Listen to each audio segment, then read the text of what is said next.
वो रात थी जब माधव अपना रात का खाना समाप्त करके सोने की तैयारी कर रहा था। तभी उसके घर के बाहर से किसी ने पुकारा। मायो भाई, माधव भाई घर पे हो क्या? समय रात के तकरीबन 9:30 हो रहे थे। माधव ने दरवाजा खोलकर देखा तो सामने उसका दोस्त रामलाल खड़ा था। रामलाल की आंखों में डर और खौफ दोनों एक साथ दिखाई दिए। अरे रामलाल, क्या हुआ भाई इस वक्त? और तुम्हारे चेहरे का रंग क्यों उड़ा हुआ है? अरे तुम सो गए थे क्या? असल में मैं थोड़ा फंसा हुआ हूँ। हाँ, चेहरे से पता चल गया था। बताओ क्या हुआ है? मेरे साथ मेरे घर चलो, तुम्हें देखना पड़ेगा जाकर। बिना कोई सवाल जवाब किए माधव रामलाल के साथ चल पड़ा। जब वे रामलाल के घर के पास पहुंचे तो एक ऐसा नजारा था जिसे देखकर माधव थम गया। घर के दरवाजे के पास एक बूढ़ा आदमी जमीन पर पड़ा हुआ था। देखने से लग रहा था मानो वो मर चुका हो। अरे ये कौन है? क्या ये आदमी मर गया है क्या? हाँ, यही तो है वो जिसके लिए इतनी रात को मैं तुम्हें अपने घर लाया हूँ। मतलब ये सच में मर गया है? अरे ये बूढ़ा आदमी कुछ देर पहले ही मरा है मेरे सामने। क्या? मतलब ये सब अचानक? अरे कैसे? यार कुछ समझ नहीं आ रहा, ठीक से बताओ ना। सुनो फिर, मैं तो रात का खाना खा रहा था। अचानक एक आवाज सुनकर मैं बाहर निकल आया। उसने कहा, घर पे कोई है क्या? थोड़ा पानी मिलेगा? मैंने पूछा, कौन हो आप इतनी रात को यहां? पर उसने बस पानी मांगा। मैं पानी लेकर आया और देखा कि वो जमीन पर पड़ा हुआ था। सामने जाकर देखा तो अरे, ये तो मर चुका था, सांस नहीं आ रही थी। रामलाल की आवाज डर से कांप रही थी। अब मैं क्या करूं, तुम ही बताओ। ये आदमी कौन है, कहां से आया है? मुझे कुछ भी नहीं पता भाई। अब इस लाश का मैं क्या करूं? माधव ने कुछ देर सोचा। एक काम कर सकते हैं हम। हमारे गांव में जो पुराना शमशान है ना, जहां कोई नहीं जाता, वहां इसे ले जाकर जला डालते हैं। अरे पागल हो गए हो यार, इतनी रात को वहां पे? नहीं, वहां नहीं जाना है मुझे। अरे वो जगह बहुत ही खतरनाक है। जिंदा भी तो रहना है ना हम दोनों को। ओ भाई, तूने प्लान पूछा, मैंने बताया। आप क्या करेंगे ये तेरे ऊपर है। भाई तू जो चाहे कर, मुझे जाने दे। रात हो रही है, सुबह उठना भी है। भाई, इस हालत में तू मुझे छोड़कर जाने की बात कर रहा है? बड़ा स्वार्थी है यार। अच्छा चलो, चलता हूं मैं, लेकिन कुछ चीजों का बंदोबस्त करना पड़ेगा। घर चलो एक बार। जैसे ही वे मुड़े उन्होंने देखा कि लाश गायब थी। अरे ये क्या? वो आदमी कहाँ गया? हाँ, वो लाश कहाँ चली गई वो लाश? अरे लाश तो अपने आप भाग नहीं जा सकती है ना, तो कहाँ गई वो? चलो चलो उसे ढूंढते हैं। उस तरफ चलो यार। सब जगह ढूंढने के बाद जब वे वापस घर के सामने आए तो लाश वहीं पड़ी हुई थी, बिल्कुल पहले जैसी, उसी हालत में। अरे ये सब क्या हो रहा है भाई? ये रही लाश, मगर थोड़ी देर पहले तो नहीं थी। हाँ, ये तो यहीं पे है। मगर अरे, लगता है हमारी कोई गलती होगी। छोड़ो उसे।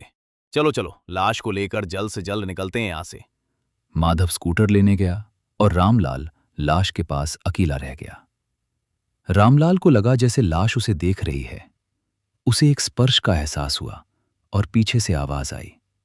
मेरा क्रियाकर्म अच्छे से करना। मैं कोई लावारिस नहीं हूं तुम्हारी तरह, तुम्हें तो पता है ना।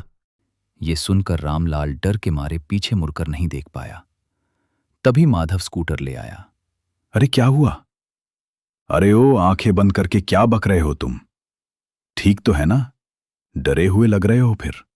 अरे यार, ये लाश ना, चलो यार जला देते हैं इसे जाकर। हाँ हाँ ठीक है। माधव और रामलाल लाश को स्कूटर पर लेकर शमशान की ओर निकल पड़े। रास्ते में बारिश और तूफान शुरू हो गया। अरे यार, ये बारिश भी ना, अब पता नहीं क्या होगा। शमशान जल्द से जल्द पहुंच जाए काफी है। मुझे मालूम नहीं यार, मेरा तो नसीब ही खराब है। नहीं तो ये आदमी मेरे दरवाजे पर क्यों आता? अचानक रामलाल के सिर पर चोट लगने जैसा एहसास हुआ और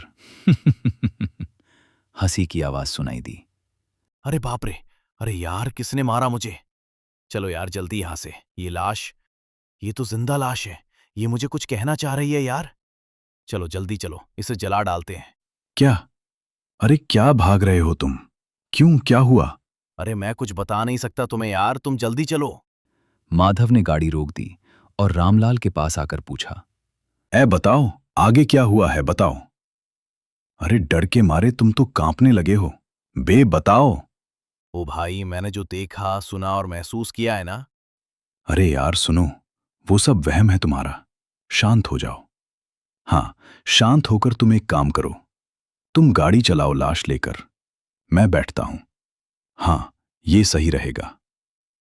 कुछ देर बाद वे दोनों शमशान पहुंच गए। ये इतना खाली क्यों है? अरे भाई, रात के 11 बजे से 12 बजे इस शमशान में गांव के तुम्हें कौन मिलने आएगा यहां पे? नहीं, वो बात तो ठीक है, मगर ये जगह बहुत ही अजीब और डरावनी सी है। हाँ, वैसे बात तो सही है। ये तो होना भी चाहिए। अब जितनी जल्दी हो सके काम निपटाकर चलो, यहां से निकलते हैं। अच्छा, एक बात बताओ, यहां पर कोई आता है क्या? पता नहीं, किसी ने देख भी लिया तो। अच्छा, हमारे पास जो माचिस था ना, वो तो गीला हो चुका है ना। हाँ, लाइटर मेरे जेब में है, फिक्र की बात नहीं। अरे वाह, फिर तो ठीक है।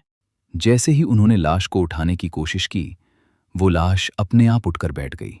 ये क्या हो रहा है भाई? ये कोई वहम नहीं हो सकता मेरे भाई, ये कुछ और है। लो, हनुमान जी का नाम, हनुमान जी के नाम लो भाई।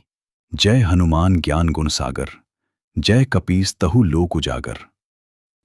थोड़ी देर बाद लाश पहले जैसी हो गई। उन्होंने लाश को शमशान के अंदर ले जाया। चारों तरफ हंसने की आवाजें आ रही थीं। माधव ने लाश पर तेल डाला और लाइटर निकाला ही था कि लाश फिर से उठकर बैठ गई।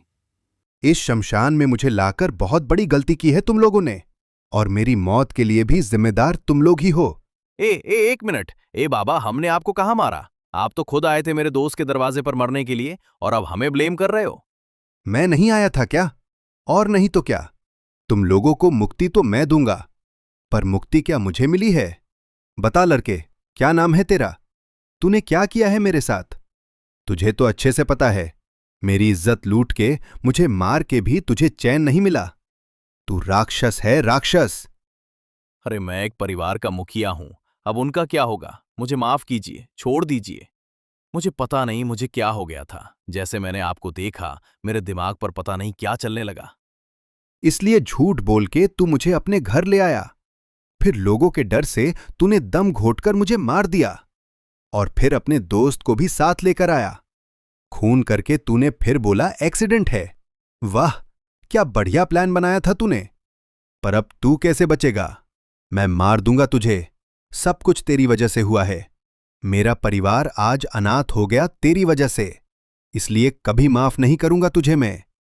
आज मेरे साथ इसी शमशान घाट में तू भी मरेगा। अबे क्या सुन रहा हूं मैं ये सब? हाँ, तू इतना गिर गया था? एक बुजुर्ग के साथ तूने ये सब किया? छी छी, लानत है तुझ पे। शर्म आती है मुझे तुझे दोस्त बोलने में, मुझे घिन आती है। अरे तू इतना नीचे गिर गया रामलाल? तूने किसी की जान ले ली और फिर मेरे पास आया था क्योंकि तू फंस गया था, इसीलिए तू मुझे फंसाने आया था। गलती हो गई, बहुत बड़ी गलती हो गई। माधव, तुम तो मेरे दोस्त हो ना भाई, मुझे बचा लो इस आदमी से, बचा लो, मरने मत दो भाई। आज तू मेरे हाथों मरेगा, मेरे हाथों। आत्मा ने रामलाल को पकड़कर चिता पर लिटा दिया। अब तू मेरी इस चिता पर आग देगा, ताकि मेरे साथ साथ ये पापी भी भस्म हो जाए। क्या? मैं क्यों? नहीं, मुझे छोड़ दीजिए, मुझे ये सब नहीं करना, मुझे किसी की हत्या नहीं करनी, मुझे नहीं, छोड़ दीजिए। पर तू तो मुझे मुक्ति देना चाहता है ना? अगर मेरा क्रियाकर्म नहीं हुआ तो मुक्ति कैसे मिलेगी मुझे? और साथ ही तेरे इस दोस्त को भी मैं छोड़ नहीं सकती। इसे छोड़ दिया तो मेरी मुक्ति कैसे होगी? मेरे परिवार को जिसने अनाथ किया, मेरा खून किया, इसका मरना तो तय है। समय बर्बाद किए बिना जला दे हमें, नहीं तो मुझे मुक्ति नहीं मिलेगी। जला दे, भस्म कर दे। आपके साथ मेरा मुकाबला कैसे हो सकता है? मैं तो ये सब सोच भी नहीं सकता कि मैं आपसे लड़ूं, और मैं लड़ना चाहता भी नहीं, क्योंकि आप एक अच्छे इंसान थे और मेरे दोस्त ने जो किया वाकई गलत था। उसको सजा मिलनी तो चाहिए जरूर। मेरे यार रामलाल, तूने जो किया था, तेरा तो ऐसा ही कुछ हाल होना था ना? अब बस शांत हो जा मेरे यार। एक तरफ रामलाल अपने पाप की अग्नि में जल रहा था, उसकी चीखें पूरे शमशान में गूंज रही थीं। दूसरी तरफ उस आत्मा की हंसी। माधव मन ही मन सोच रहा था, भगवान, हो सकता है कि मेरा दोस्त दोषी था, पापी था, बहुत बड़ा पाप किया था उसने, मगर आपसे एक ही विनती है कि मेरे दोस्त की आत्मा को मुक्ति देना, उसे सुधरने का एक मौका देना।